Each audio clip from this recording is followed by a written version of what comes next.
لنا فرص كتيرة في الشوط الأول، يمكن فرصتين ثلاثة بس، يعني سوء تقدير من اللعيبة عندي عدم استغلالها، بالإضافة إن مصطفى شوبير يمكن شوطين أو كورتين شوط قدر يتعامل معاهم بشكل كويس.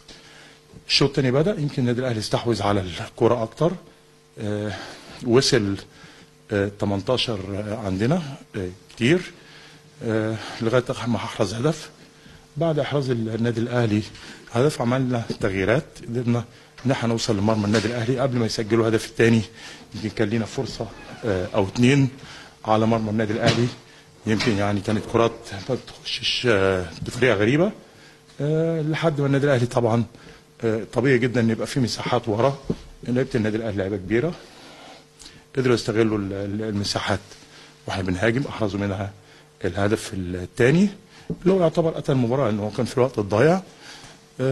برضه احنا لسه عندنا لعيبتنا عندها قله خبرات، يعني يمكن اتكلمت معاهم بعد المباراه ان طبيعي جدا ان انت ممكن تعطل بفاول ولا حاجه في الهجمات المرتده، انما هم ما كانوش بيعملوا كده. هنصحح لو في اخطاء هنصححها، هنركز اكتر على الفرص اللي بتجيلنا وبتضيع.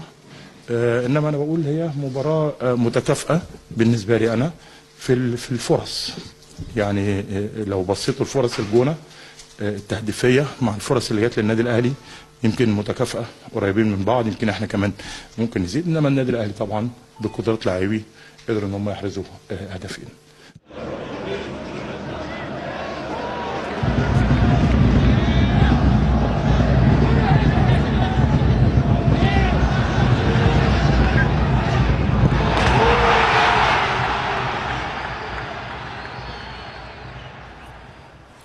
عايز اقول لحضراتكم ان محمد علاء حارس مرمى الجونه النهارده عمل مباراه رائعه، حارس هايل هايل هايل ومميز، وانقذ الجونه من اهداف كتير جدا جدا، لكن كواليتي حارس مرمى ممتاز.